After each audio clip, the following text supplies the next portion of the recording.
my snacks and supplies. It's time to leave this town, it's time to steal away. Let's go get lost anywhere in the USA. Let's go get lost, let's go get lost. Leuk hè, Florida? Prachtig. Ja. Ja, het is lekker weer. We hebben alles achter ons gelaten in Nederland en we krijgen er lekker weer voor terug. Ja. Hoe moeilijk is dat? Ja, het is best wel moeilijk, want op een gegeven moment kom je je moet een keus maken om vanuit je comfortzone. Mijn vrouw werkt, de kinderen hebben vriendjes op school, die hebben sport. Je moet alles opgeven. Je moet tegen je familie zeggen van hey, ik moet een tijdje naar het buitenland en we gaan met z'n allen. En dat is inderdaad wel een hele stap en daar zijn we dan ook best wel lang aan het praten geweest. Ja. Dus maar we hebben toch de stoute schoenen aangetrokken en naar Florida afgereisd. We hadden het goed in Nederland, hè? Een leuke baan en ja, het ging leuk met het gezin, hè? We hadden leuke vriendjes.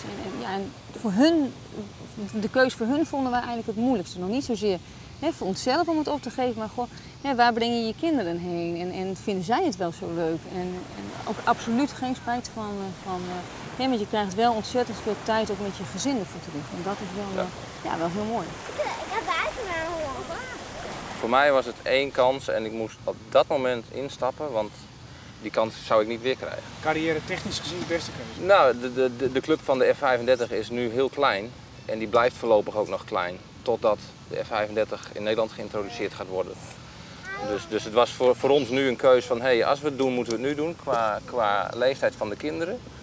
Ja, de doorslag heeft voor ons gegeven van hey, prima, we gaan dit met het gezin, gaan we dit samen doen. En we zijn lekker gewoon een aantal jaren gewoon altijd samen. Just a mirror for the sun. Het klimaat is anders. Het is heel benauwd. De zon schijnt veel, het is Sunshine State. Maar hier dan komen dus de pelikanen komen over.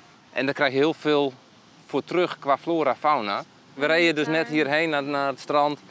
En toen hebben we dus een snapping turtle. Ik denk dat die zo groot was, 40, 50 centimeter. Ja, jawel. En die loopt dan de weg over. Nou,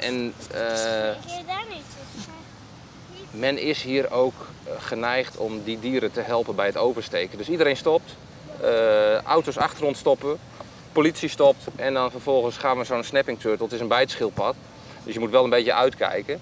Maar die zetten we dan met z'n allen aan de overkant van de straat en dan rijden we weer verder.